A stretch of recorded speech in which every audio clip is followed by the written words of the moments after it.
before there were hospitals, before there were heart monitors and blinking machines, there were scrolls, sacred words whispered across the veil, not written for the living, but for the soul that just left the body.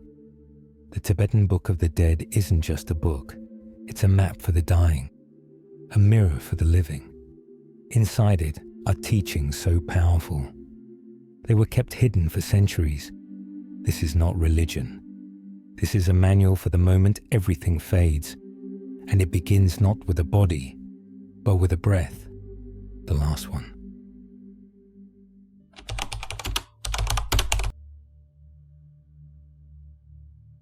They say the dead cannot read, but what if a book wasn't meant for the eyes, but for the soul? Not to inform, but to guide, not to explain death, but to accompany it. In the sacred mountains of Tibet, where silence stretches longer than time, and monks chant to stars older than memory, a book was born, a whisper on parchment, a map for the unseen, the Tibetan Book of the Dead. Not its real name, of course. In their language, it's called Bardo Realm. Liberation through hearing in the intermediate state. It was not written for scholars, not for philosophers, not even for the curious. It was written for you, but not the you sitting here, listening now, the one you'll be when the body falls away. And you are nothing but awareness, adrift in a sea of light and memory. They believed that the soul, after death, still hears, still feels, still searches for something familiar, and in that moment, fragile, floating. It needs a voice, a reminder, a guide, so the monks prepared a book, a sacred chant, not to be read, but to be spoken aloud, beside the body that had just released its final breath. Line by line, they whispered the truths they had memorized across lifetimes, not because they feared death, but because they honored its mystery. You see, in the West, we prepare for weddings, we prepare for careers, we prepare for war, but the Tibetans, they prepared for death, not as an end, but as a transition, a sacred passage, a return. They didn't fear the unknown, they mapped it. And this book, this strange, beautiful, haunting book, is that map. Not of terrain, but of consciousness. Not of places, but of states of being. It speaks of lights, of visions, of illusions so real you could mistake them for heaven or hell. It warns the soul, don't be afraid. This is you. This is your mind, unfolding. Why did they write a book for the dead? Because they knew something we've forgotten, that the most important journey begins after the last breath, and without a guide, many get lost. So they sang to the soul, and the soul listened. Because even after death, the deepest part of you still longs to remember who you are, and that is why they wrote it. Death was not always feared. It was not always shrouded in mystery, not always a taboo topic whispered only in grief, or hidden behind veils of religion and silence. There was a time when death was understood, not as an end, but as a transition, a passage, a map, carefully drawn, sacredly guarded, and passed down through lineages of wisdom keepers. The Tibetan Book of the Dead, or Bardo Realm, was one such map. It wasn't a book for the living to read about the dead. It was a guide meant to be heard by the soul after the body fell away. Imagine that. A manual, not for how to survive life, but for how to navigate afterlife. It outlined the precise moments after the final breath, the stages, the illusions, the tests, and most importantly, the opportunities. Because according to this ancient wisdom, The moment of death is not random or chaotic. It is structured. It is rhythmic. It is sacred. The soul enters what they called the Bardo, the in-between, not yet reborn, no longer embodied, floating between. And in this space, everything that was hidden becomes visible. The illusions of ego fall away, the masks dissolve, and the soul is confronted with itself. But here's what makes the Bardo teachings so profound.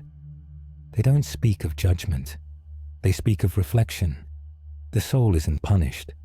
It's shown what it did, what it loved, what it feared.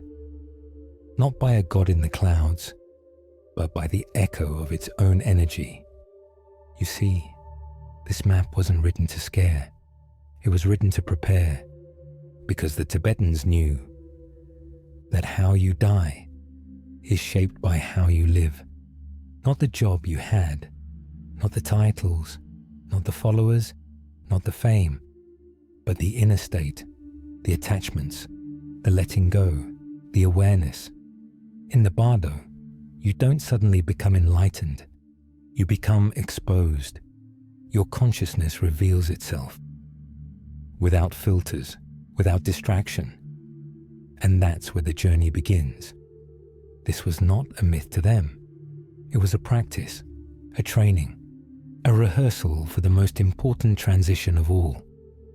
Because if you know the map, if you recognize the signs, if you've prepared the mind to be still when the illusions rise, you may not return. You may go beyond. Death was not a mystery. It was a map, waiting for you to remember the way home. Letting go sounds simple, but the mind was trained to hold on, to cling, to grasp, to define itself by things that fade. The name, the role, the stories, the body. And so, when death arrives, it is not the body that resists. It is the mind. The Tibetan masters knew this. They studied it. They observed in themselves and others the way thoughts tighten in fear. Not because death is painful, but because it is unknown. That's why preparation didn't begin at death. It began in life. Meditation wasn't a spiritual hobby. It was training for detachment, a rehearsal for release. Not to become numb, but to become free. You see, the ego fears death because it cannot exist beyond it. But the soul has already died 1,000 times. The monks taught that if you can quiet the mind in life, you can quiet the storm in death. And in that stillness, you remember something deeper than identity. You remember presence, not the kind you perform, but the kind that simply is. There's a reason monks meditate in cemeteries, a reason they contemplate decay, impermanence, and bones. Not out of morbidity, but clarity. They're not obsessed with death. They're not afraid of it. They're intimate with it. And in that intimacy, they find peace. Because the mind that knows how to release in life does not panic when the veil lifts. The Bardo Thodol speaks of this. It tells the soul what to expect, what to feel, what to let go of, even after the heart stops. Yes, even in the Bardo, the mind still thinks, still remembers, still attaches. So the teachings whisper softly into the in-between. Do not grasp the visions. Do not cling to the light. Do not fear the sounds. Let go, let go, let go, over and over again. Because only the soul that releases can pass through. The rest return, not because they are punished, but because they are pulled by craving, by unfinished business, by identification. And so the practice begins here, right now, with each breath, with each moment of presence, letting go of the need to be seen, letting go of the story you tell about yourself, letting go of the illusion of control.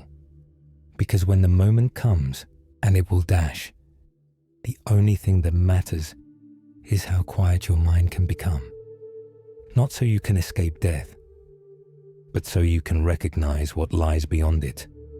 And in that stillness, you will hear the echo of the sacred words. This is not the end. This is the return.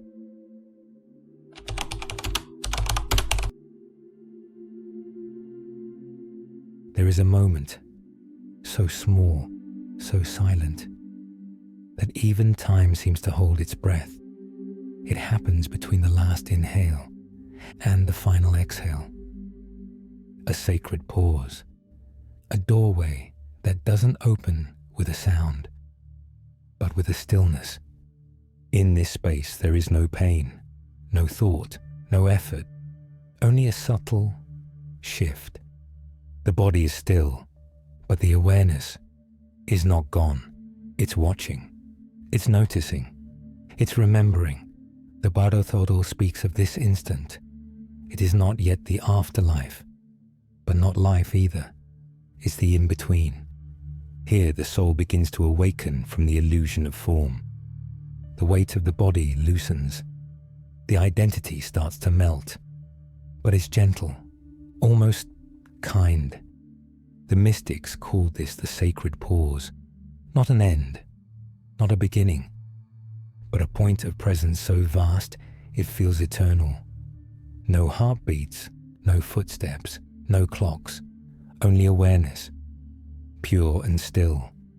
This is where the journey truly begins. Some traditions describe this moment as a luminous void. Others say it's like floating above your body, watching yourself, no longer in yourself. Some souls feel warmth, others feel nothing at all, but not in a terrifying way, in a way that feels freeing. The ego, if still active, tries to make sense of it. Where am I? What's happening? But no one answers, because this is not the realm of answers. It is the realm of remembrance. You are not the breath. You are not the body. You are not the mind. You are the one who noticed them all. In this pause, the teachings say, the soul has a choice, to panic or to trust, to reach back or to step through, and that choice shapes everything that comes next. Many turn back, grasping for the body, for the familiar, for the life they once held like a name. But those who trust the stillness, those who allow the breath to go, who do not chase it, they feel something else. A soft pull, a gentle light, a dissolving without fear. This moment is why the teachings were written, because in the absence of preparation, the soul clings, but in the presence of practice, the soul flies. This sacred pause is not just a passage. It's a test, not of worthiness, but of willingness. Willingness to let go, to surrender, to become what you've always been, not a breath, not a name, but presence itself. And in that moment, if you can listen, you might hear the echo of a truth you once knew. You are not dying, you are returning. The Tagore quote is beautiful, timeless and universal, but adding our voice to it deepens the connection. It makes it part of the journey we're building with the audience, like a candle lit by the sacred text, but held in our hands. Here's how we could pair it.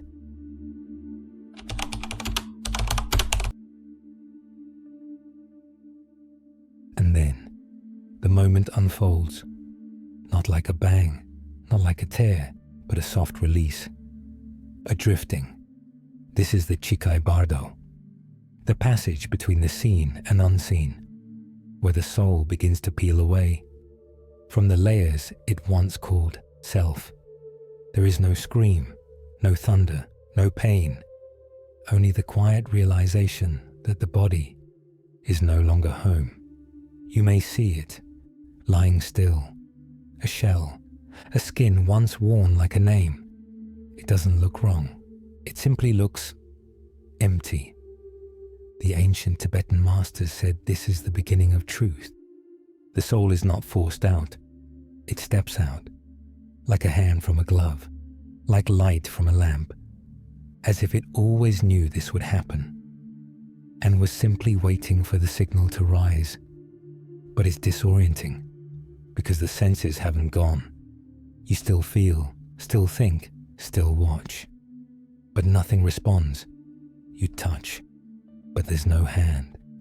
You speak, but there's no mouth. You move, but there's no footfall. This is not illusion. It is not dream. This is the Bardo, the in-between, the soul's cocoon, where it unlearns the body and begins to remember its true shape. You may feel a pull, not like gravity, but like memory. Something ancient, something calling you, not from outside, but from within. It whispers not in words, but in frequency. It says, you are not the one who was born. You are the one who watched. And suddenly, the stories fade. The ego dissolves like mist. There is only presence, raw, formless, vivid. The Chikai is the first gate, a mirror without a frame. Here, nothing is hidden, because there's nowhere to hide. You see your attachments, the people, the names, the fears, the longings. They flicker like smoke and ask nothing, except to be released. This is the beginning of liberation, but it is also the beginning of temptation.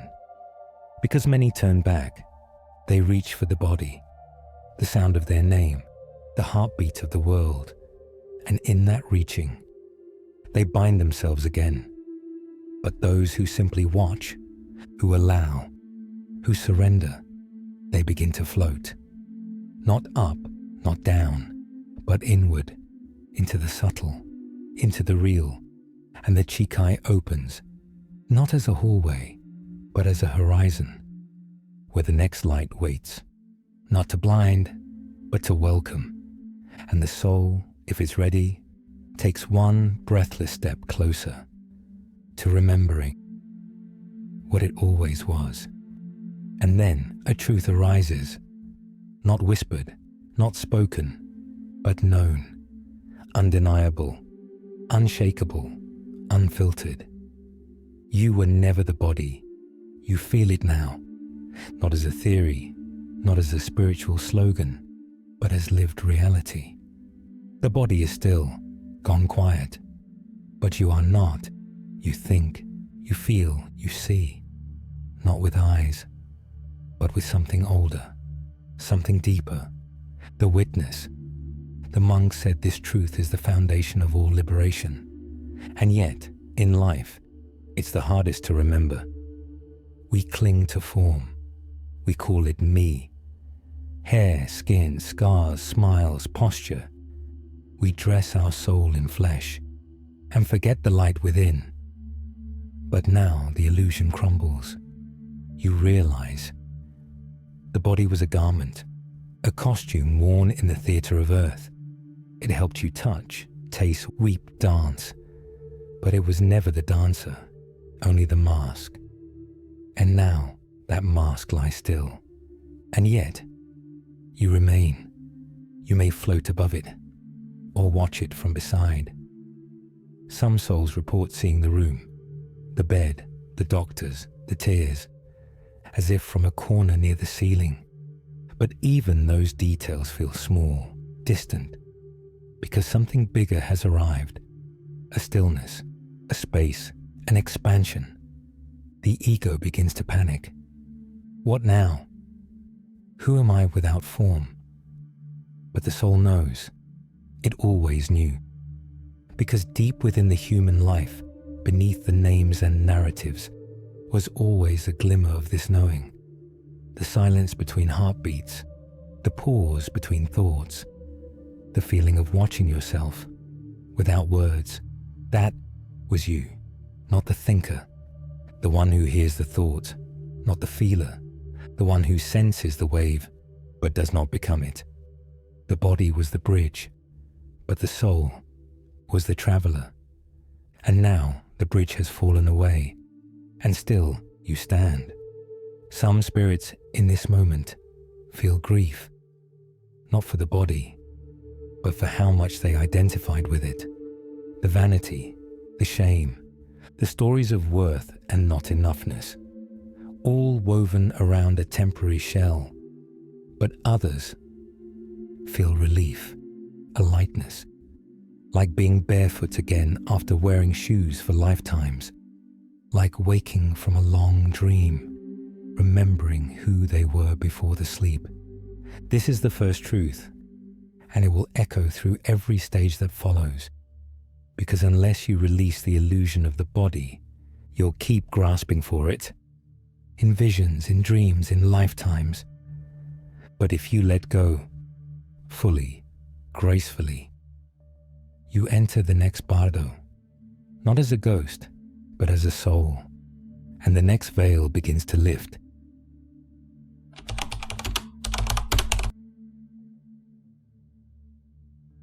Then it arrives, not slowly, not gently, but all at once, the clear light.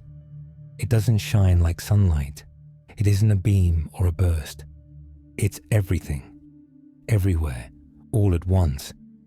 It swallows the scene. The room dissolves. The memory of a world slips away, and you are surrounded. No, you are, the light, brighter than 1,000 suns. Yet it doesn't burn. It expands without edge. It vibrates without sound. It speaks without language. And yet, you understand. This is the source, the origin of all things, the end of all things. What every mystic pointed to, what every deathbed whisper tried to name.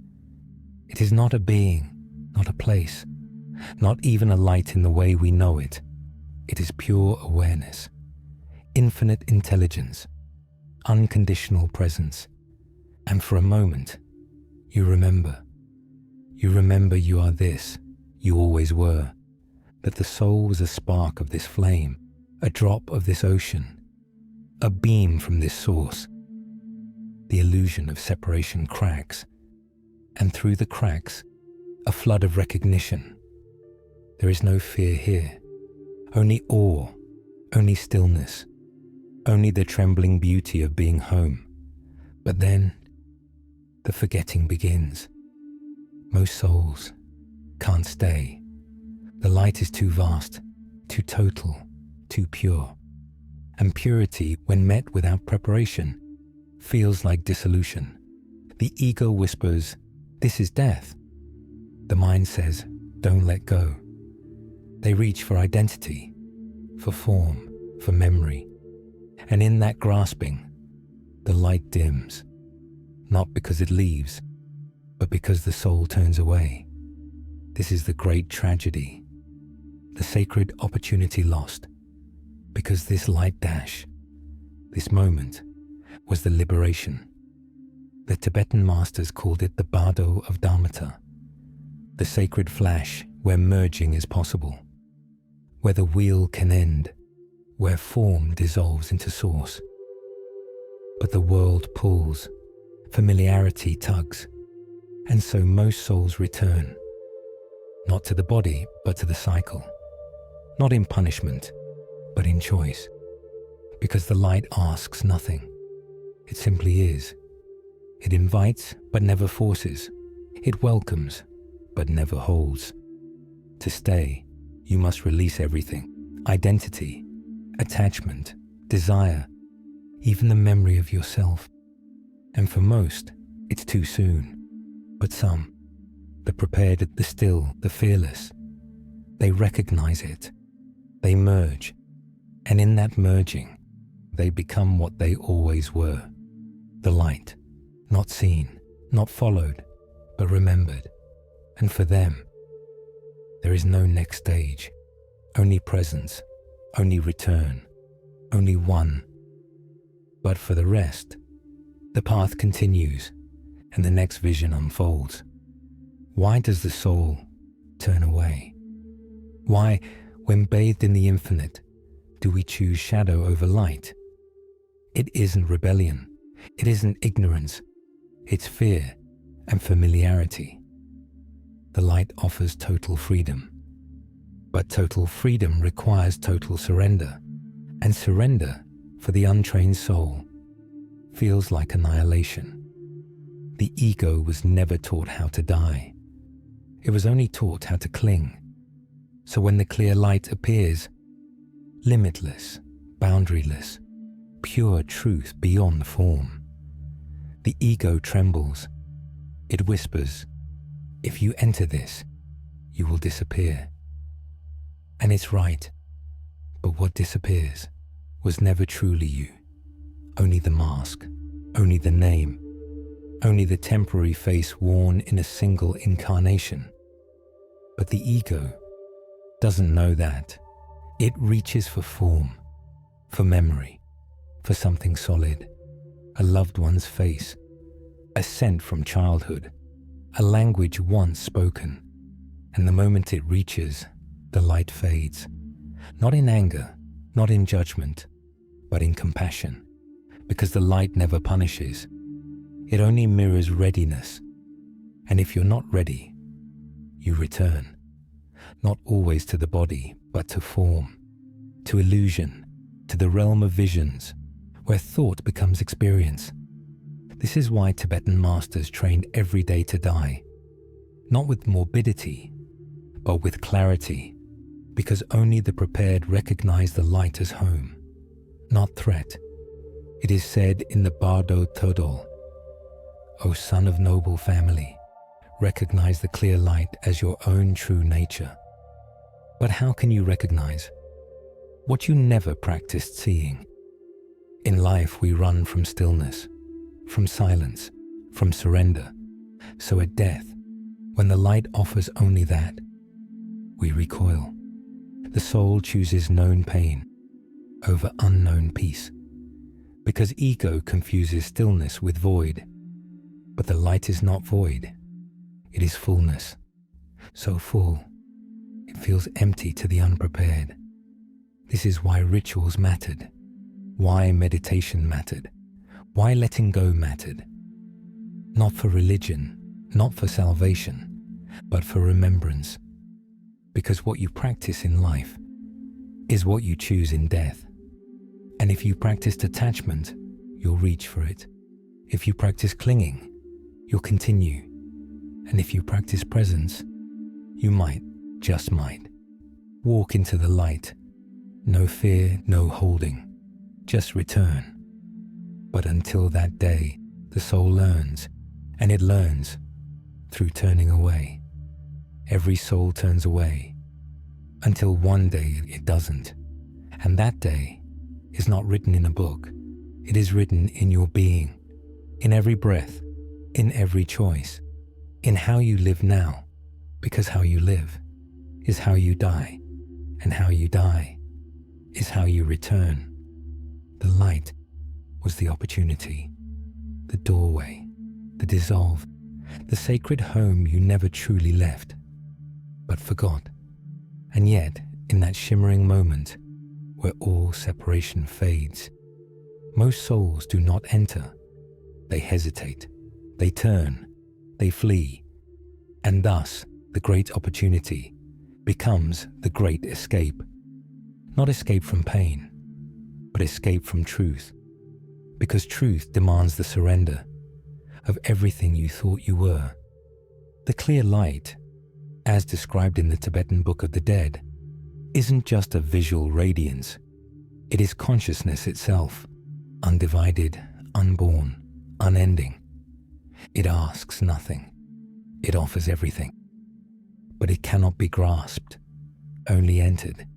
And here lies the paradox. The soul yearns for liberation, yet clings to the chains it forged in life. So it runs, not back into the body, but deeper into illusion, into the bardo of forms, into the worlds where thought becomes vision, where karma writes the sky and memories shape the ground beneath your feet. But the opportunity remains, always. In the moment the light appears, the soul has a chance to leap beyond all cycles. No more rebirth, no more forgetting, only awareness and rest. But to leap, you must trust. You must know that what dies was never you. You must recognize the light as your own reflection, not an angel, not a god, but your truest nature. And that takes lifetimes of preparation. This is why the Tibetan monks rehearse death, why they memorize the words of the Bardo Realm, why they practice the clear light meditation every day.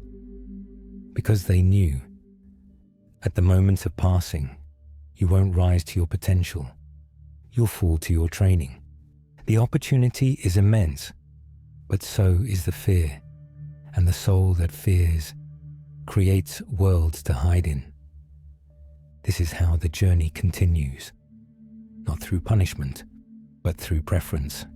The soul prefers form, it prefers story, it prefers something, over the silent allness of the light, and so it builds again. Worlds of color, worlds of sound, worlds of vision and feeling and shape, and in doing so, it leaves the gate behind, not forever, but for now. And now, in the soul's realm, could mean 1,000 years. Still, even in this turning, the light leaves a mark, a knowing, a whisper, a memory that haunts every illusion with a strange ache, the ache to return. And so the light waits, patient, unmoving, beyond time. The great opportunity never leaves. It is the soul that forgets until one day it doesn't. And in that remembering, liberation begins.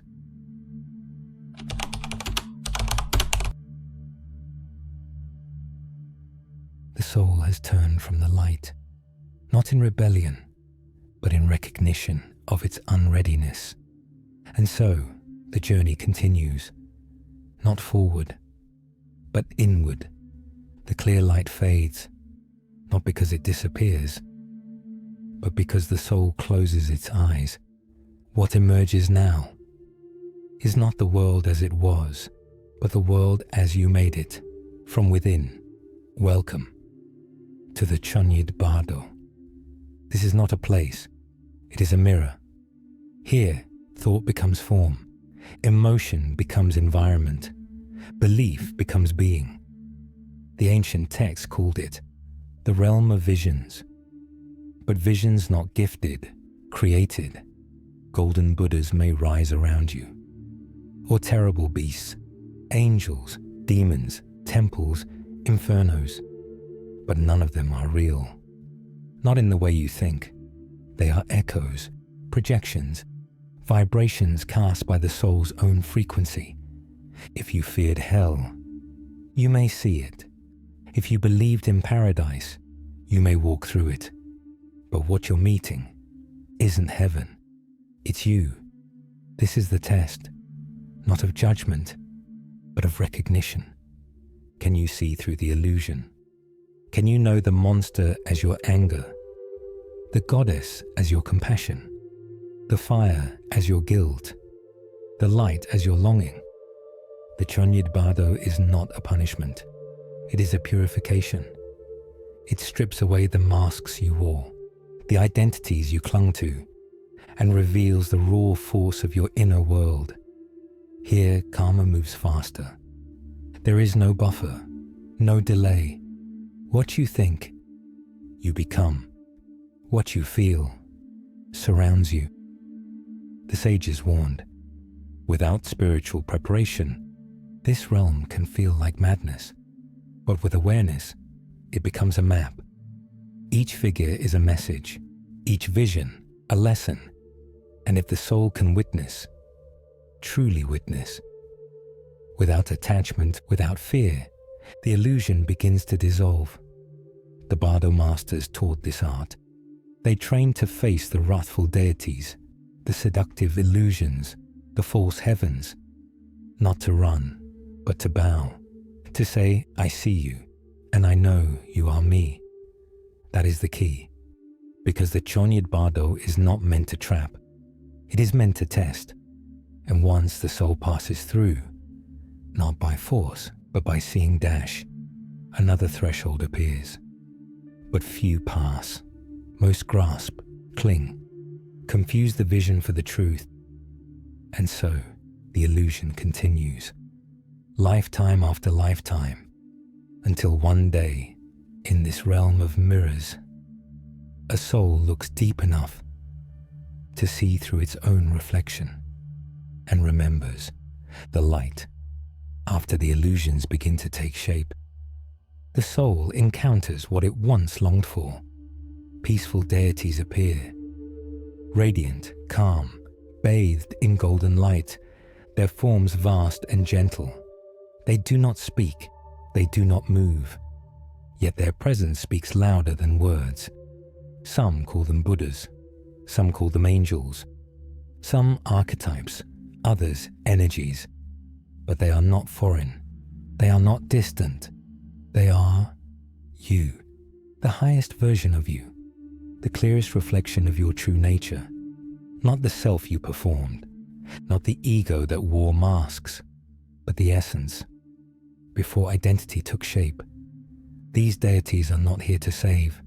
They are here to remind you of what you forgot, of what you are beneath the noise, stillness, compassion, wisdom, presence. Each one radiates a specific vibration, each one an echo of a quality your soul once embodied and may yet embody again. Avalokiteshvara, the Lord of Compassion.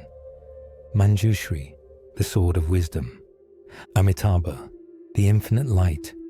But they are not others. They are your own soul, in its remembered form. In the Tibetan Book of the Dead, these peaceful deities appear on the first days after death, not to judge, but to offer a window through which the soul can merge back into pure awareness. But here lies the paradox.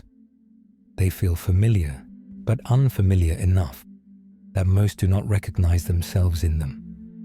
And so they look away. They see the beauty, but believe it belongs to someone else. And in that moment, a door closes, not in punishment, but in choice. The lesson of this stage is subtle.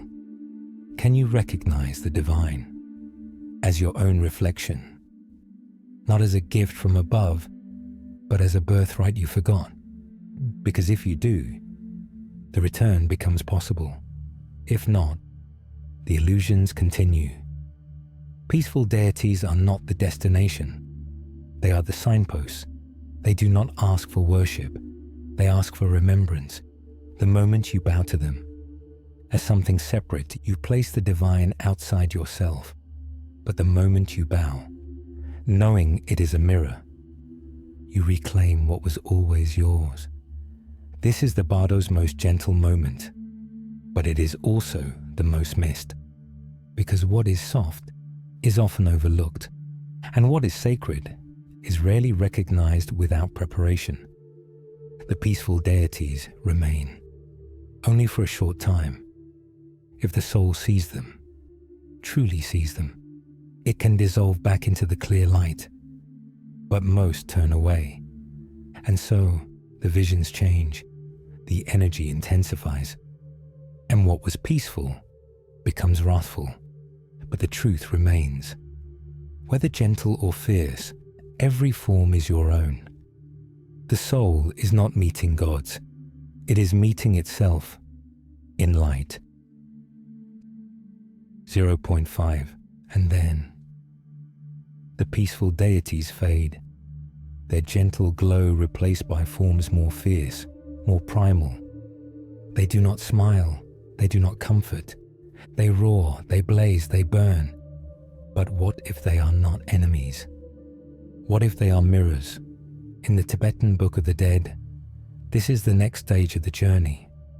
After the soul resists the light, after it clings to the self, the next gate opens, and it is not soft. These are the wrathful deities, terrifying to behold, weapons in hand, skulls on belts, tongues aflame. But they do not come to punish, They come to shake, to awaken, to rip the soul away from illusion, by force if it must be. They are you, not the ego you projected, not the light you longed for, but the parts you denied, the rage you buried, the power you feared, the wounds you refused to feel. They emerge now, not to destroy, but to dissolve attachment, to burn the ropes of identity, to pierce the mask of who you thought you were. Each wrathful figure is a test. Can you look without flinching? Can you recognize the sacred even in the terrifying? The soul trembles here, because in this mirror, there's nowhere left to run. No more distractions, no more roles, just fire. But fire does not only consume, it also purifies. This is not hell. This is not punishment. This is purification through confrontation. If you can see clearly, if you can stay present through the storm, each wrathful being becomes a doorway, each roar becomes a chant, each blade becomes a key, and on the other side of the flame, silence, freedom. But most don't make it. They scream, they beg, they run toward illusions, toward safer forms, toward rebirth. Because they forget, this isn't real, not in the way they think. It's a play of the mind, a vision of the soul, a reflection of the fear still held within. This is why the teachings say, do not fear the wrathful ones. They are the guardians of the gate. They are not here to hurt you. They are here to finish the burning, so that only truth remains.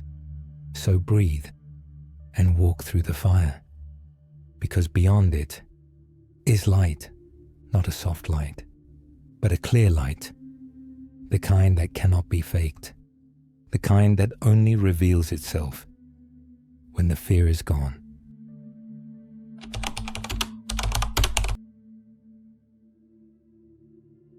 The visions come faster now. Faces stretch, dissolve, reform. Gods shimmer into demons. Demons weep into angels. None hold, none stay, because none are real, at least not in the way we think. This is the part of the Bardo that bends the very fabric of perception, where thought is no longer just thought. It is reality, instant, total, inescapable. And the truth is that what you see is not what is. It's what you are. That monstrous figure chasing you through the void. It's not an entity.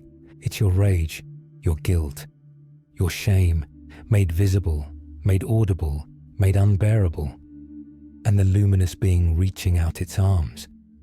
It is your longing, your hidden hope, your forgotten self, clothed in light because you never learned to see it in shadow. None of this is meant to deceive you, but all of it is a test. You see, the Bardo is not about judgment. It is about reflection, like a mirror, but not a mirror of the body, a mirror of the soul. And mirrors, when the light is too bright or too dim, distort. Here, your mind is the painter, the dreamer, the architect, and every brushstroke comes to life. In ancient texts, the peaceful and wrathful deities appear with names and colors, but even Tibetan masters whisper, these are not external beings, they are inner forces, projections of the psyche at its most exposed.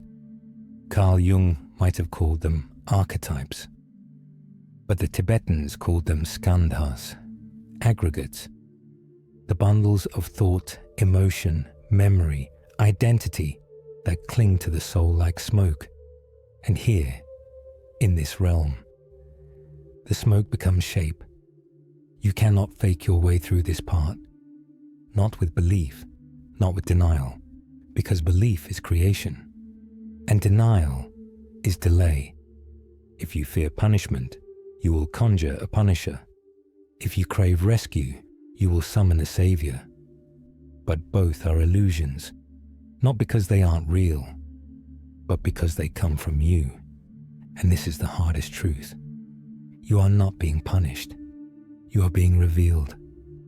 Every soul must walk this hall of mirrors, not to be judged, but to remember. What you reject will rise. What you cling to will fade. Only what you've made peace with will remain. And the final veil will not lift until you see clearly. The demons were your wounds. The angels were your virtues. And the gods were your reflection, seen through different eyes. The Bardo does not lie, but it does echo. And what it echoes is you. There is a moment in the Bardo when everything pauses, not because time stops, but because awareness sharpens. The illusions are still there. The visions still swirl, but suddenly the soul begins to see through them. Not all at once, not like a curtain falling, more like mist lifting from a mirror. This is the test of recognition, not of names, not of memories, but of truth. Can the soul recognize what it sees for what it really is? Because in this space, truth is not told to you. It is shown, and it can be terrifying. A radiant being might appear, wings, light, serenity, but look closer, and the light flickers, not because it's false, but because it's unfinished. It's the love you withheld, the compassion you never gave yourself, not divine, but divinely possible. Then a terrible form may rise, twisted, shadowed, roaring. But do not turn away, because in the roar is your voice, the one you silenced, the grief you buried, the anger you swallowed and called spiritual. You see, the test is not to defeat the forms. It's not to escape them. It's to recognize them, to say with the stillness of deep understanding, I know you, you are mine, and I am not afraid. This is not metaphor. It is spiritual physics. What you do not recognize controls you. What you deny returns. But what you embrace dissolves. That is why the ancient masters taught not to cling to visions of heaven and not to flee from nightmares, because both are masks, and the true self wears none. In the Tibetan Book of the Dead, this test is described in poetic riddles. Peaceful and wrathful deities approach the soul, offering light, then fear, then silence. And always, the soul is told, do not be afraid, do not follow, recognize. Recognition is the blade that cuts illusion. It is the flame that melts form. Not belief, not knowledge, but deep, lived seeing. A seeing that says, all this is me, but I am more. And in that moment, the mirror shatters, not into chaos, but into clarity. The soul stands alone, but not abandoned, naked, but not ashamed. It is the most sacred kind of remembering, not of who you were, but of what you've always been. And when that happens, a door opens, not outside of you, but within, because the test of recognition was never a trial. It was an invitation.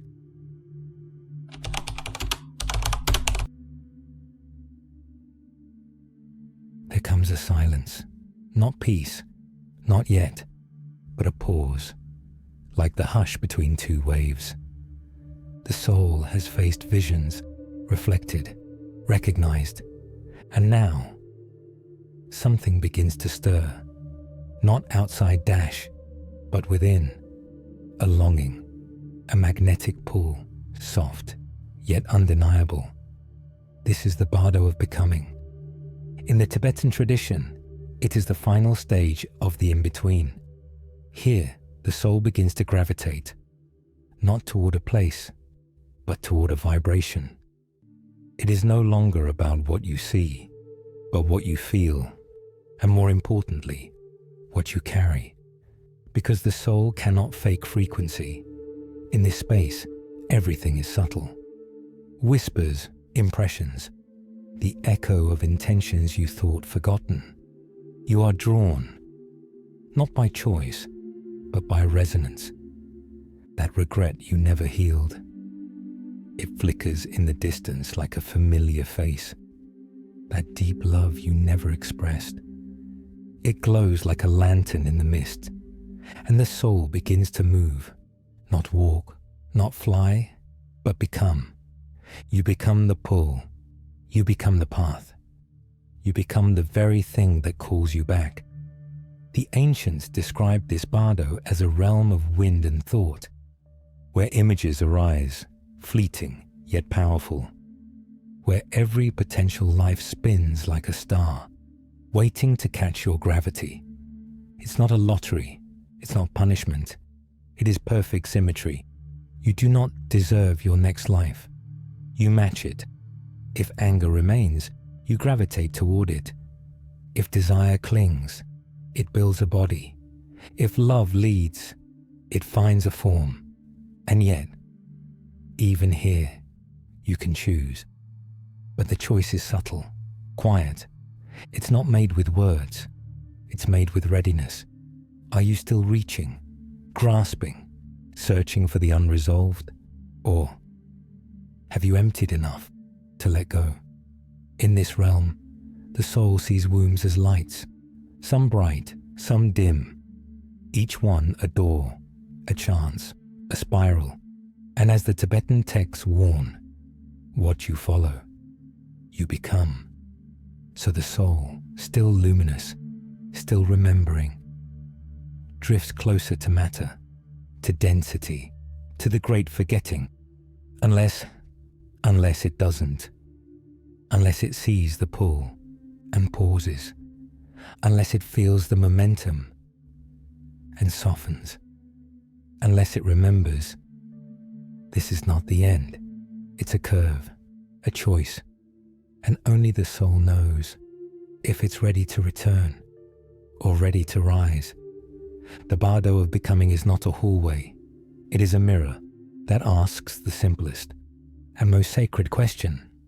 What are you still holding on to? And who would you be without it? Desire is not loud here.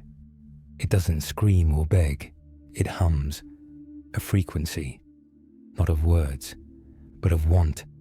In the bardo, everything is energy, and desire is the current that pulls. Not all souls are ready to dissolve. Not all are willing to surrender into the light. Some still long for taste, for touch, for resolution, for revenge, for one more moment in the body. But there is no body here, only echoes. And energy responds to energy. The Tibetan texts teach that desire shapes rebirth, not by punishment, but by magnetism. You don't fall into a new life, you're drawn to it. Every unfulfilled craving becomes a signal. Every attachment vibrates like a beacon, and the universe, impartial, unblinking, listens. You want power? It gives you the stage. You want love? It gives you a mirror. You want escape? It gives you illusion, but rarely peace. Because peace doesn't vibrate in grasping hands. It blooms in open ones. Desire is not evil. It's simply incomplete.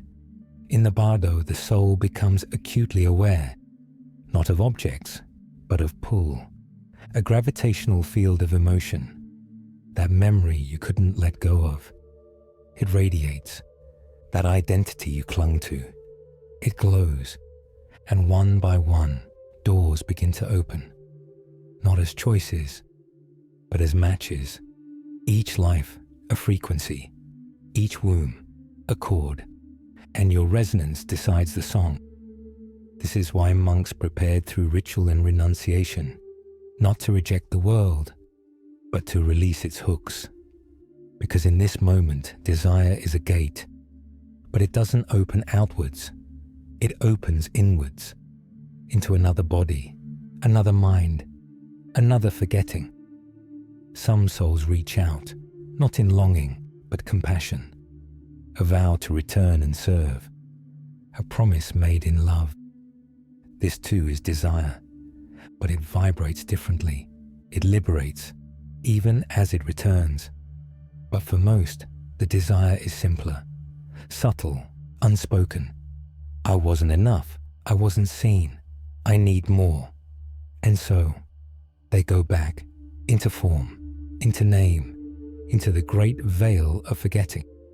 Because the soul doesn't follow reason, it follows frequency.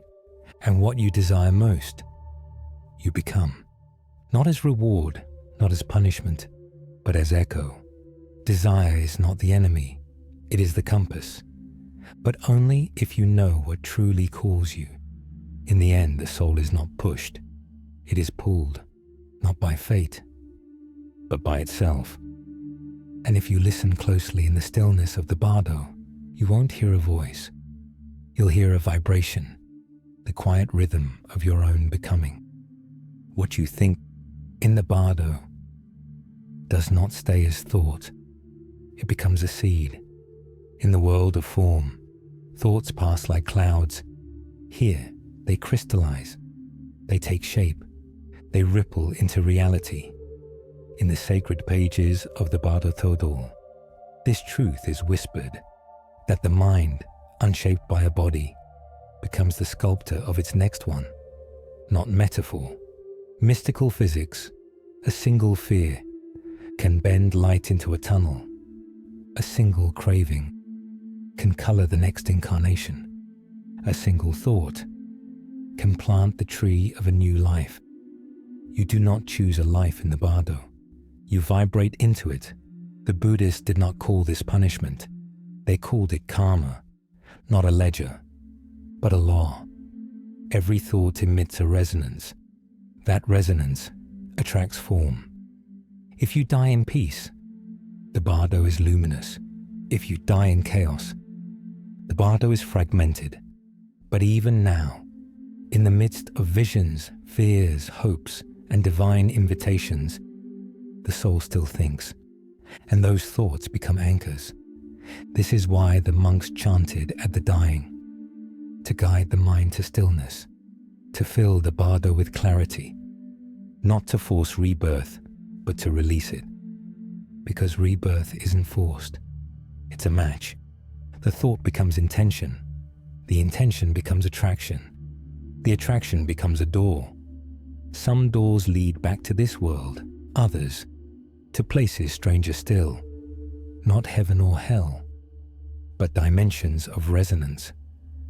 Thought is not private here, it is creation. It is the creator. If you cling to regret, it becomes a story. That story becomes a veil. That veil becomes a body, and you awaken again, in a life that reflects the thought you could not release. What you believe, what you fear, what you imagine. In the Bardo, it listens, and it builds. This is why the great masters trained for death. They watched their minds like firekeepers. They knew that one wild thought in the Bardo could become a storm. That panic could birth confusion. That desire could create illusion. And that peace could be liberation. So what are you thinking right now? Because that thought, if carried through death, might become the next you. You are the sower, and the Bardo is the soil. Nothing grows without your frequency. Nothing is assigned to you. You magnetize it. And when the soul is naked of form, it cannot lie to itself. It will attract only what it truly believes and what it truly fears. Every rebirth is self-chosen, not in words, but in waves. You do not walk into your next life. You think it into being. Karma, a word so often misunderstood, dressed in superstition, wrapped in fear, tossed like a cosmic whip from the hand of fate. But the ancients never meant it that way. Karma is not punishment. It is magnetism, not morality, but movement. You do not suffer because the universe is angry. You return because your frequency matches what you have not yet resolved. It's not a judge, it's a mirror. What you send out, you orbit. What you resist, you carry. What you repeat, you become. In the Bardo, karma is not a sentence. It's a signal, a current, pulling the soul into resonance with its own patterns. If you lived with anger, that anger seeks expression. If you died in love, that love seeks expansion. The Tibetan masters described this with clarity, that thoughts, emotions, and attachments generate vibrations. And those vibrations do not die with the body. They linger, they pulse, they attract the next life like a magnet calling metal from dust. There is no courtroom, no scale of sin, only energy and attraction. It's not about what you did, but why you did it. Two identical acts can produce entirely different karmas. One done from fear, another from compassion. The vibration is what remains, and vibration is the architect of experience. The Bardo reveals this, because here, stripped of name, face, and form, you feel your karma, not as a file, but as a pull, a field, a pattern trying to complete itself. It doesn't punish, it magnetizes. You find yourself drawn to a womb, to a body, to a place and time that resonates with the story you still carry. Not because you're guilty, but because you're unfinished. And even in that, there is grace. Because karma isn't a trap, it's an echo. And every echo heard clearly can be dissolved. This is why awareness matters. If you awaken in the Bardo, you can choose differently. If you see the pattern, you don't have to follow it. If you release the vibration, you stop the spiral. This is not about blame. This is about liberation. Even now, as you listen, as you breathe, you are radiating karma. With every intention, every thought, every action, you are tuning your frequency toward the next doorway. So choose it, not in fear, not in shame, but with the knowing that karma is not your enemy, it is your teacher. And what you attract is what you're here to understand, to transcend, to transform.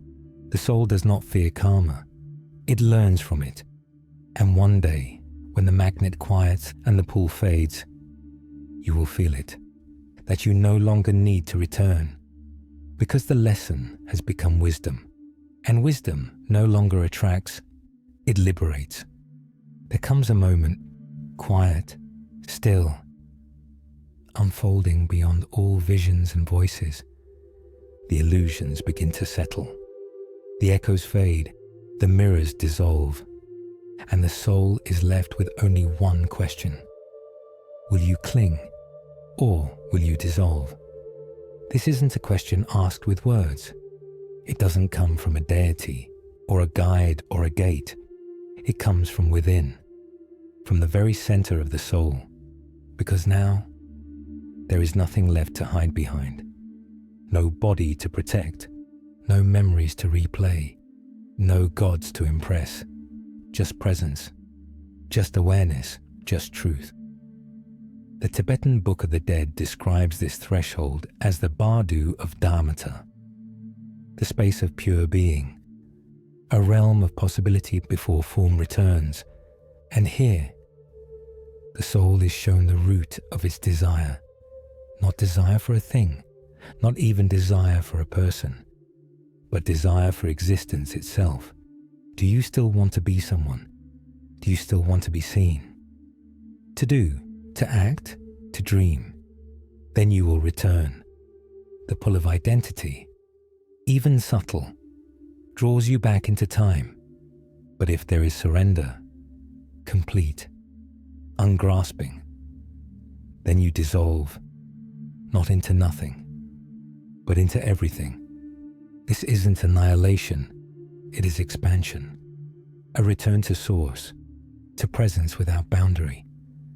But few take that path, because to dissolve is to die. Again, not the death of body, but the death of self. And the soul, though ancient and wise, still carries threads. A face it loved, a voice it longed for, a purpose half fulfilled, a story unfinished. And so it chooses, not punished, not pushed, but pulled by resonance. Cling. And the story continues. Another life, another chance, another forgetting. Dissolve. And the story ends. No reincarnation, no memory, no name, only awareness, only being. Some say the Buddha chose dissolution. Others say he returned to teach. Perhaps both are true, because choice is not made once, but constantly. In life, in death, in between, right now. You are already choosing, with every attachment, with every letting go. The soul is always listening to itself, and the universe, it simply honors your vibration. You are not forced to stay. You are not exiled to return. You are invited by your own energy. So ask yourself, is there something you still need to live? Or are you ready to dissolve? There is no wrong choice, only resonance. And when the time comes, the real time, the final inhale, the sacred pause, the turning inward, the choice will not be a mystery, because it will already be echoing in everything you've ever done.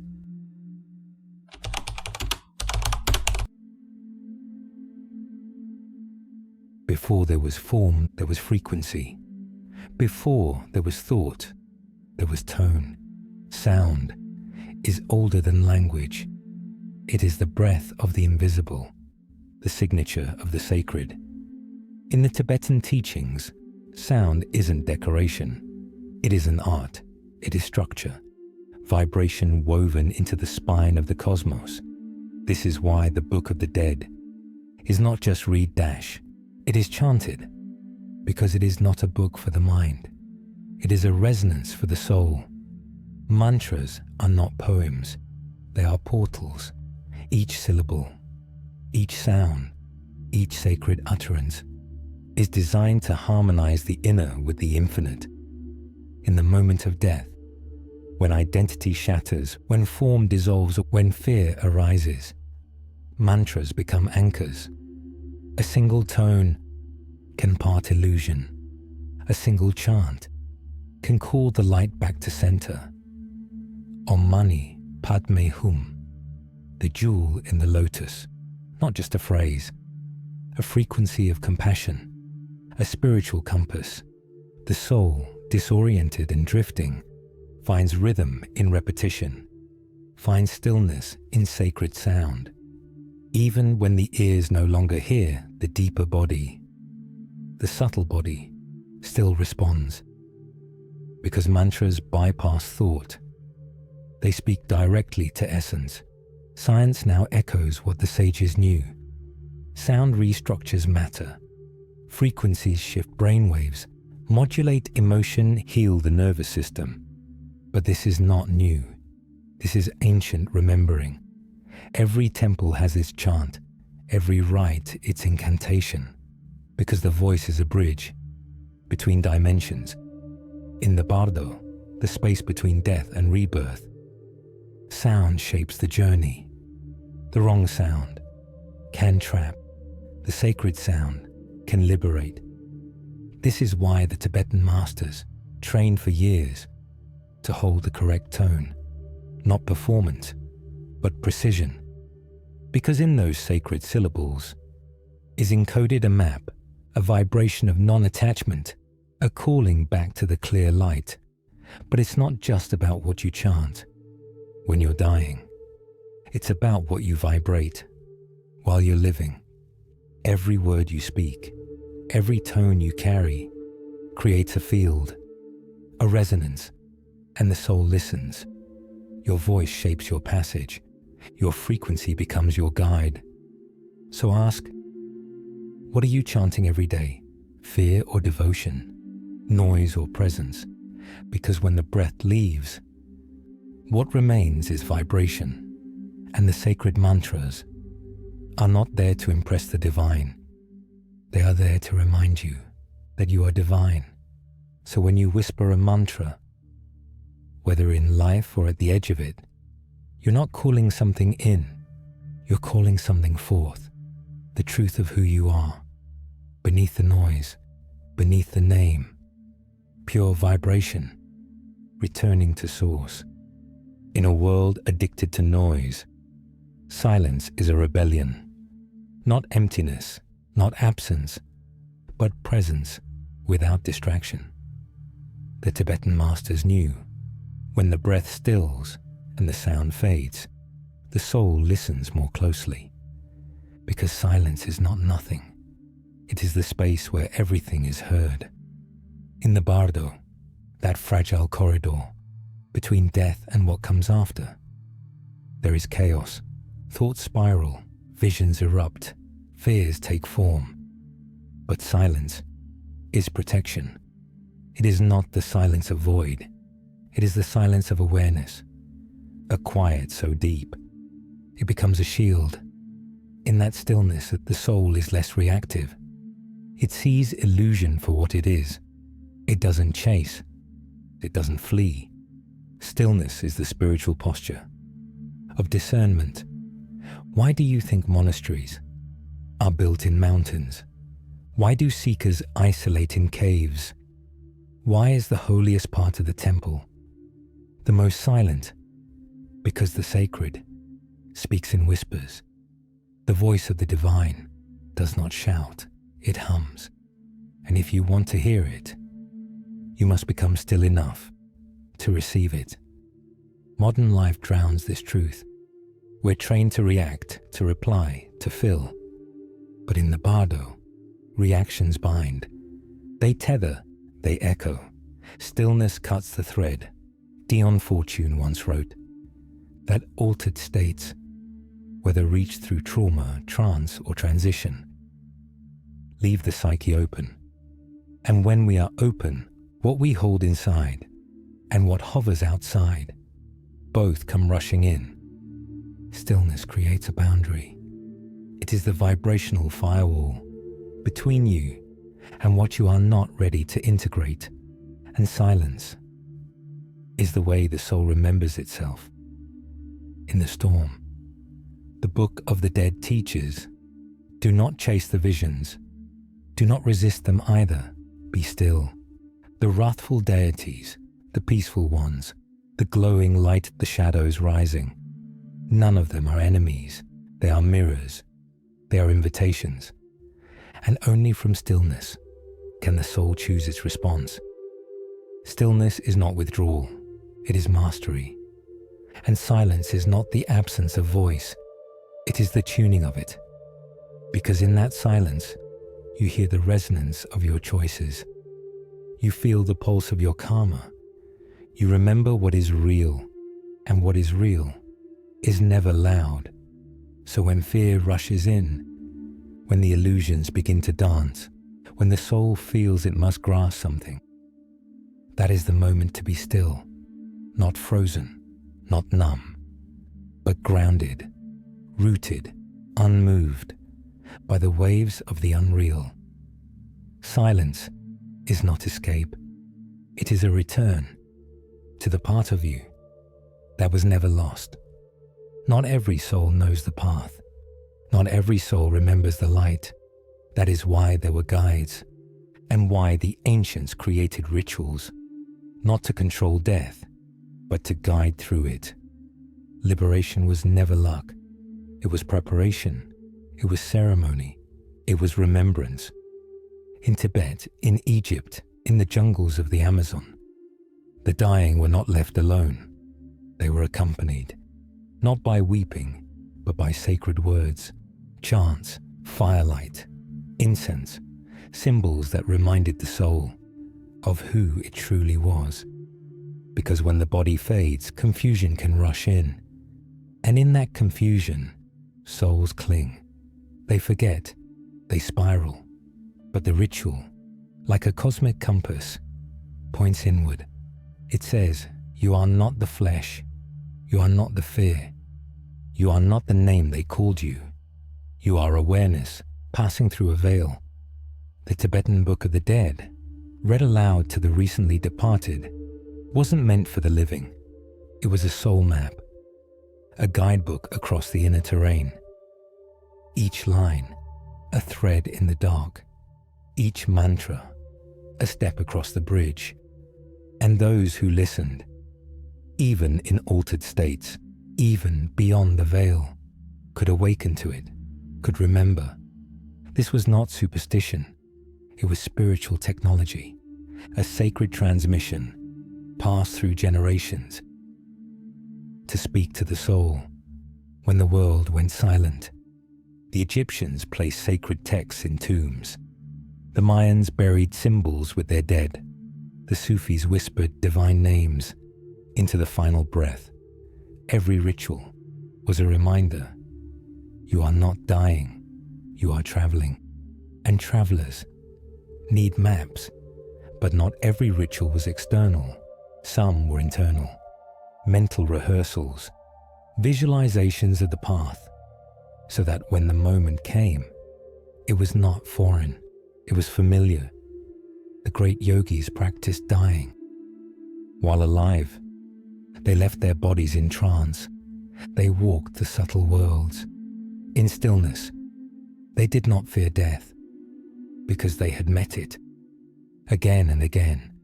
And when the body finally released, they didn't cling. They didn't plead. They stepped through, because the rituals had trained them to let go, not with panic, but with presence. Liberation isn't about fleeing this world. It's about leaving it with clarity, with intention, and ritual.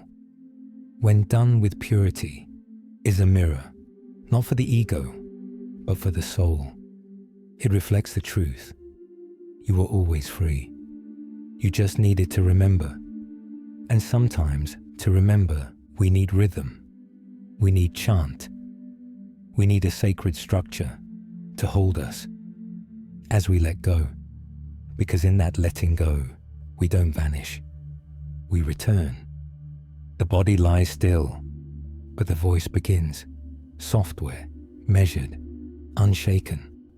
The Lama kneels beside the one who has crossed and opens the book, not to preach, but to guide, not to explain death, but to speak directly to the soul that hovers above its shell.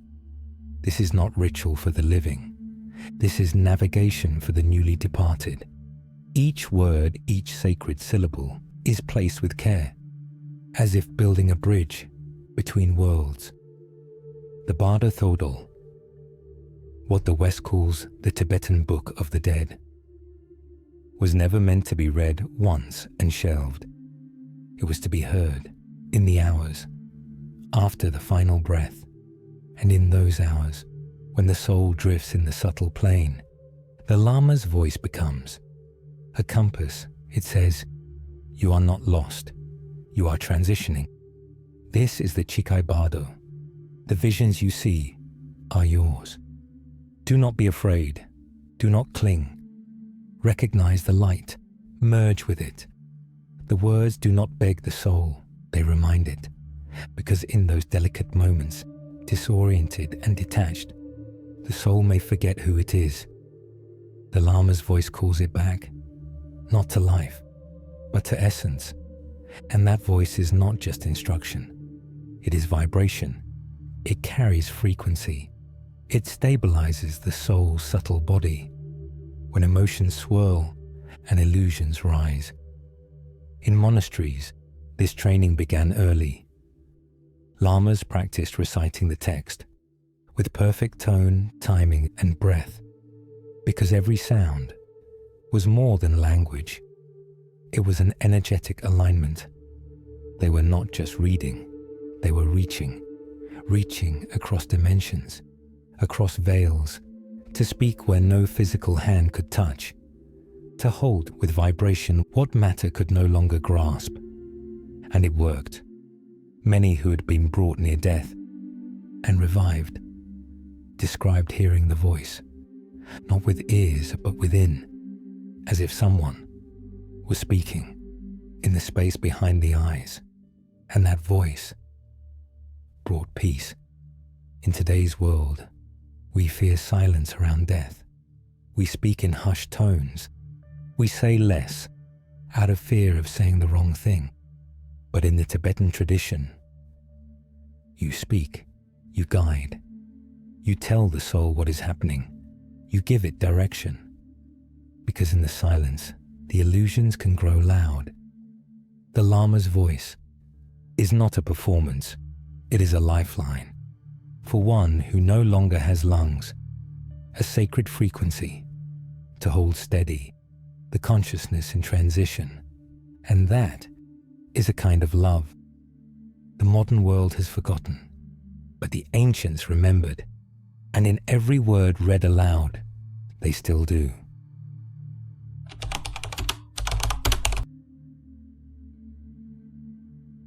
It's easy to believe this book was written for monks, for mystics, for those tucked away in snow-covered monasteries, with prayer beads in hand and lifetimes of discipline behind them. But that's not the truth. The truth is more intimate, more surprising, more immediate. This book was written for you. Not the version of you who wears titles or answers emails or scrolls through screens, but the real you, the silent witness, the one beneath the noise, the one who will remain when the body no longer does. Because the moment you die, you will not be handed a guide. You will not be given instructions. You will only have what you remember. And the Book of the Dead is not for reading once. It is for remembering. It is for planting seeds in the subconscious, in the soul, so that when the moment comes, something ancient rises in your awareness, a whisper, a truth, a compass made of memory. That's why the Tibetans read it aloud again and again, to the dying, to the living, to themselves, because death is not a moment, it is a process, and that process begins now. This book speaks in symbols, not because it's cryptic, but because your soul understands symbols better than words. It speaks of lights, of beings, of visions, but they are all mirrors, reflections of you, of your fears, your hopes, your stories.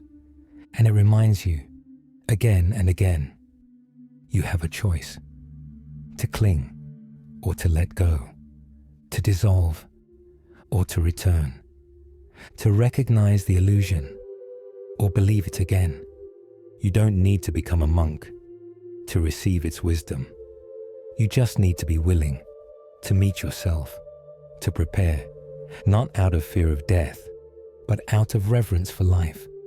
Because how you live is how you die, and how you die is how you awaken. This book doesn't promise salvation. It doesn't demand belief.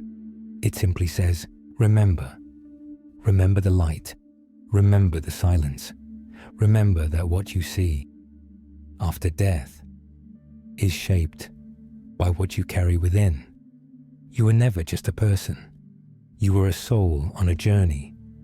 And this book, this sacred map dash, is here to remind you how to walk through the unseen, not to scare you, but to prepare you, not to explain death, but to awaken life.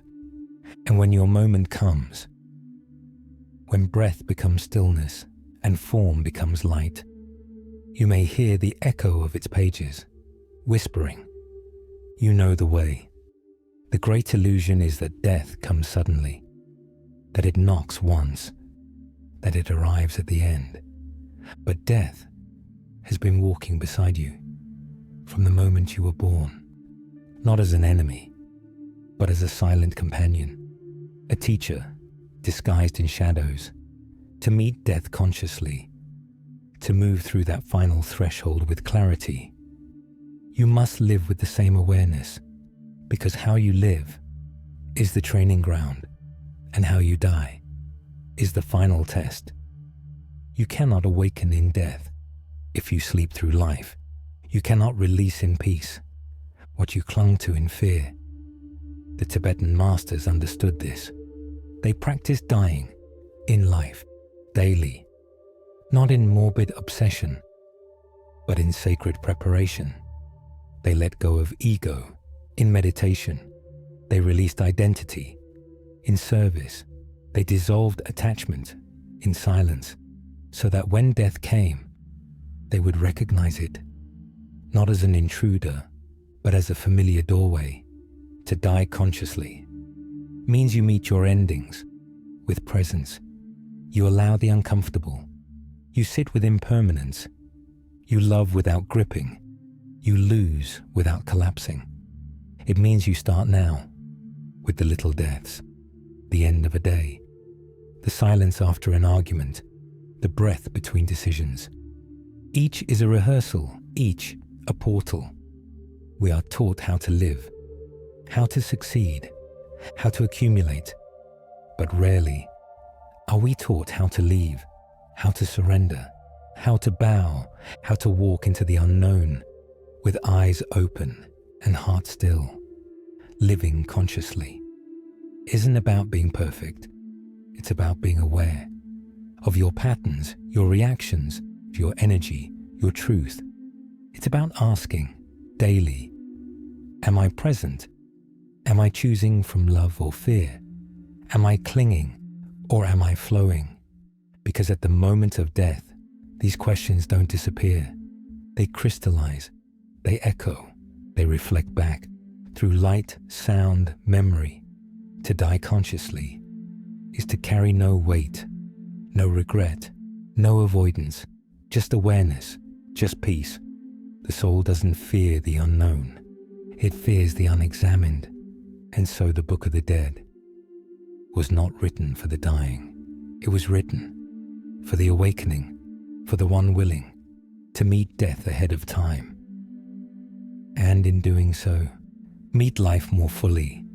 To die consciously, you must live as if every breath matters, as if love is your legacy, as if presence is the portal you've always been searching for, not later, not someday, but now. The death of the ego is not a moment.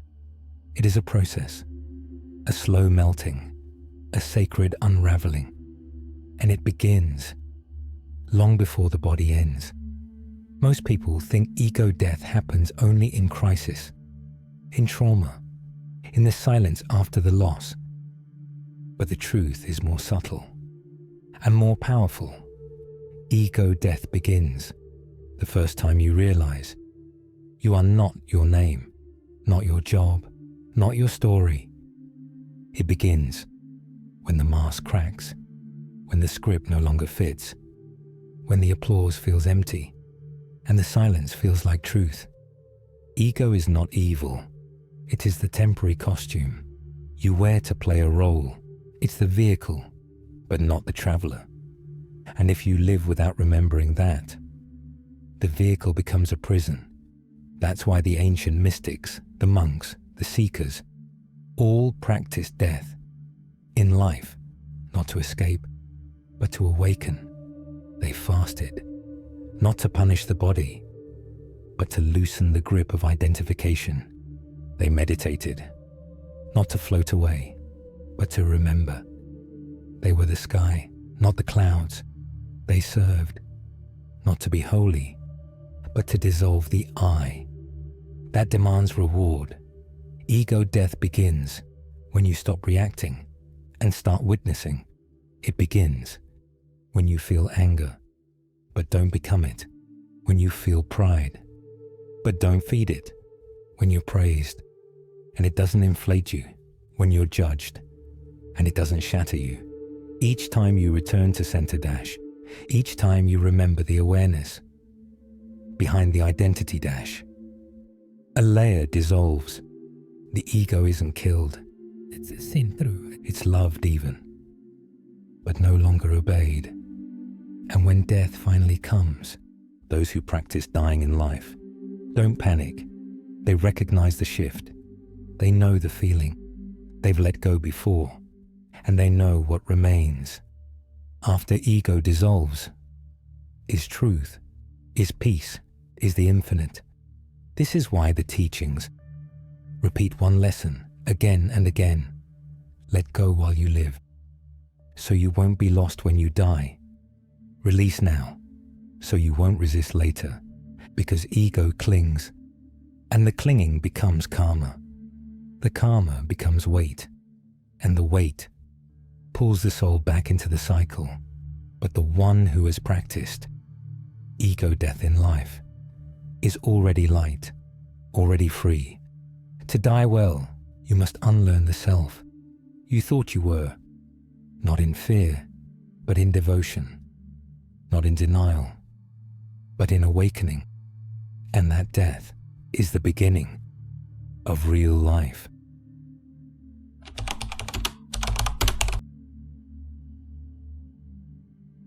Letting go. 2 words whispered in every spiritual tradition, but how often do we live them? We talk about surrender, we speak of presence, but when life asks us to release a grudge, an identity, a belief, a person, we cling like it's all we are. The Tibetan masters didn't wait for death to practice letting go. They did it every day, in breath, in thought, in ritual, not as philosophy, but as preparation, because the art of death is the art of release. And that art begins now. We are trained from the first moment to hold on. So our names, our memories, our roles, our status, our wounds. The ego collects like a dragon hoarding gold, and every possession, even the invisible ones, becomes a chain. But the soul was never meant to be caged. It flows, it expands, it evolves, only when we unclench. In meditation, the masters would watch a thought rise and let it pass. They'd feel fear surface and let it soften. They'd notice desire arise and let it fade. No fighting, no suppressing, only observation, only space. Letting go doesn't mean abandoning life. It means showing up without grasping, loving without possession, working without identification, grieving without losing the thread of being. Every day becomes a ceremony, a small death, a rehearsal for the moment the real letting go arrives. Because the soul doesn't fear the light, it fears the loss of what it thinks it is. And that fear is trained, which means it can be untrained, transformed, freed. Letting go then is not weakness. It is strength refined. It is the warrior unclenching the sword. It is the mystic unbinding the self. It is the truth whispered not in force, but in stillness. Start small. Let go of the last word. Let go of needing to be seen. Let go of the stories you tell yourself. Let go of the moment that's already gone. And when death comes, as it will, you will have already practiced, already bowed, already breathed into the great unknown. With grace, to let go daily is to die before you die, so that when the veil lifts, you do not cling to the illusion. You simply smile and step through. Irupatiyettu. Meditation is not escape. It is not silence for the sake of silence. It is not emptiness to avoid pain. Meditation is rehearsal for the moment the body releases, for the moment the light returns, for the moment the illusions fall away. It is where you practice dying, before you die, not to be morbid, but to be ready when you sit in stillness You enter a sacred stage, one where the mind begins to unravel. Thoughts arise, sensations pull, memories flash, and the ego, ever so persistent, tries to hold on. But in meditation, you do not feed it, you do not run, you stay. And this is the secret. Every time you watch a thought and let it pass, you train the soul to recognize illusion. Every time you return to the breath, you practice anchoring in presence. Every time you sit with discomfort, you become immune to fear. In the Bardo, the soul is faced with visions, with voices, with temptations to grasp, react, scream, flee. But the meditator, the one who has practiced, becomes the watcher, the still one, the grounded one, the one who sees through the form to the formless. You don't need years in a monastery. You don't need perfect posture or mantras in Sanskrit. You just need sincerity, consistency, and the willingness to sit and meet yourself. Because when you meditate, you are not just calming the nervous system.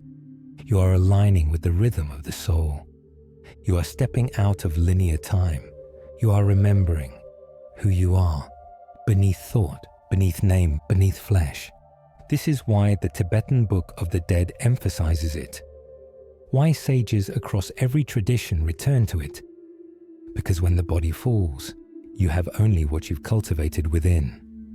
And the one who knows stillness, truly knows it, meets death as a friend, not with panic, but with peace, not with resistance, but with remembrance.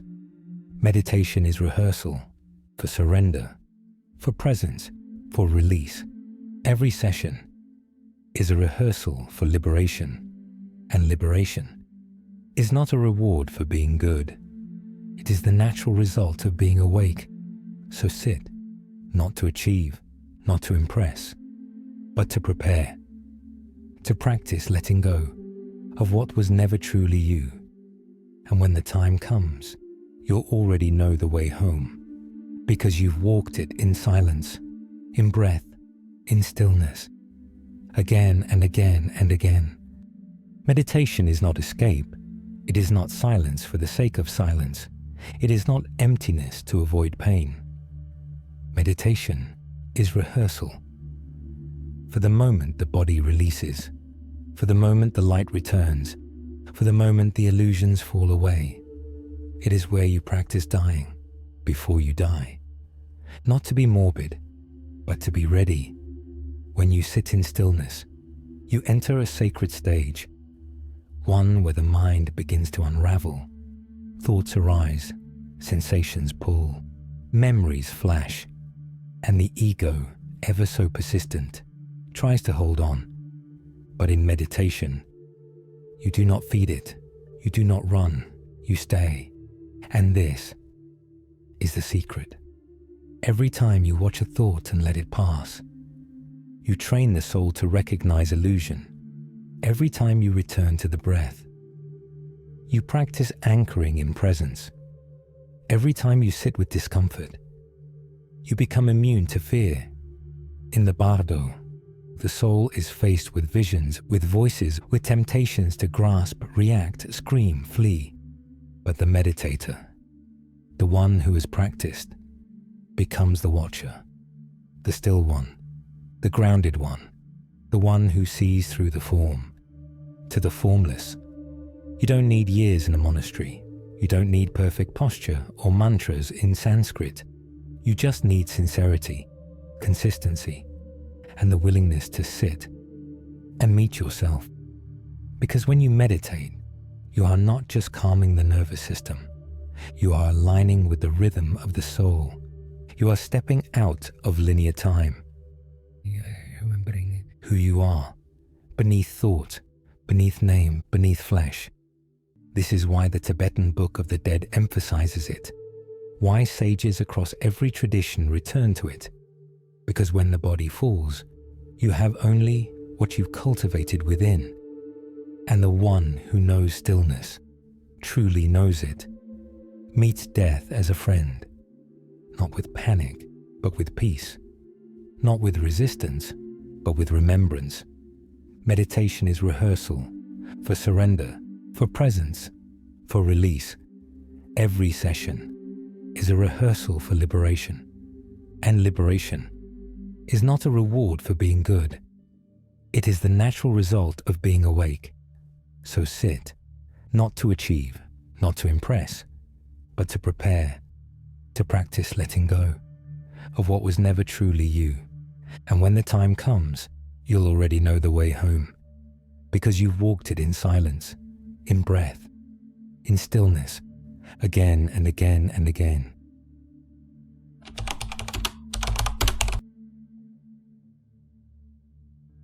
No one is waiting to punish you. There are no judges in the halls beyond, no angry gods with thunderous voices, no cosmic courtroom. There is only reflection. And the mirror you meet after death is made of everything you carried in life. The fears you buried, the wounds you ignored, the truths you avoided. They do not disappear. They do not vanish with the body. They rise, not to hurt you, but to reveal you. Because the soul does not face external forces. It faces resonance. It faces memory. It faces the vibrations it chose to keep. You will not be asked how many followers you had, or how perfectly you spoke your prayers. You will not be praised for your performance, but met by your energy. If you carried anger, it will greet you, not to punish, but to complete the loop, to finish the dance you never resolved. If you carried love, it will rise around you like light, not as reward, but as reflection, because the soul only meets what the soul brings. Some see radiant landscapes, soft rivers of gold, luminous beings. Others see storms, shadows, a maze of voices, but both are crafted from within. This is not karma as punishment. This is resonance, spiritual magnetism, a law deeper than morality, closer to music. What you harmonized with will play when the body falls. And yet, there is no cruelty in this, only clarity, because what rises can be met, can be released, can be integrated. The Bardo is not a prison, it's a mirror. And like any mirror, you can shatter illusion with one clear gaze. But most look away, or grasp for another form, another body, another round, because it's easier to reincarnate than to confront. But the brave soul, the one who has practiced letting go, that soul can look into the mirror and not flinch, can say, yes, that was mine, but it's not me. And in that moment, liberation begins. You will face only what you carried, and what you carried was always within your choice. Not what happened to you, but how you held it. So start now, empty the bag, release the anger, transmute the pain, sow the seeds of stillness and truth, because the next world doesn't ask what you believed, it echoes what you became. And what you became is what you will see. Death does not close the story. It opens the page to the chapter you forgot you wrote. It does not erase you. It reveals you. It is not the end of consciousness, but the unveiling of it. Not the fall of the curtain, but the lifting of the veil. You will not dissolve into nothingness. You will rise into everything, because death is not a punishment. It is a portal, not a void, but a mirror. And this mirror, unlike the ones you've known, does not reflect your skin, your smile, your story. It reflects your essence. It shows you what you became. Beneath the noise, beneath the roles, beneath the masks, it shows the vibration you left behind. In every word, in every silence, in every choice you made, when no one was watching. doesn't ask for credentials. It doesn't care what you owned, only what you offered. It doesn't show heaven or hell as places to fear. It shows your heart dash, amplified. If your life was a song, death is where you finally hear it, played back in full. And some will weep, not from punishment, but from recognition, because they'll realize they lived distracted, afraid, asleep. Others will smile as they remember the sacred, in the ordinary, the quiet acts of love, the soft moments of courage, the peace they cultivated in silence. Because what dies is form dash, not truth, not awareness, not soul. And the soul's question is not, did you die? It is, did you awaken? Were you present for the life you were given? Did you learn the lessons hidden in the pain? Did you forgive? Did you grow? Did you love? And when the mirror appears, did you look? Death is the great mirror. It has no voice, but it reflects all. And in that reflection, you will meet not God as a stranger, but yourself, as you always were, because the divine has been whispering your name through every breath, every shadow, every stillness. You are not meant to fear death. You are meant to understand it, to prepare not through dogma, but through presence, through kindness, through truth, because how you die is how you lived. And when that final breath comes, when the exhale ends and silence begins, you'll see not the end of the path, but the threshold to the next. And the only question that will echo is the one your soul has always whispered. Did you remember who you are? Because death was never an ending. It was the mirror, and it was always waiting for you to look. What if this wasn't just a story about death, but a mirror into how we live? If this journey stirred something within you, a memory, a feeling, a truth you couldn't quite name, then this message was meant for you. The Book of the Dead was never just for the dying. It was written for those still breathing, but ready to awaken. So if you felt something shift, if a veil lifted, even for a moment, don't keep it in silence. Share this video with someone who's searching, someone who's wondering, someone who's ready to remember. Leave us a comment below. What did this awaken in you? And if you believe in creating more sacred spaces like this one, subscribe, not just to a channel, but to a path, a vibration, a remembering. Because this isn't content, it's a calling. And we're just getting started. We are Soul Creator and Soul Whisper. And this is the Hidden Voyage. Thanks for watching.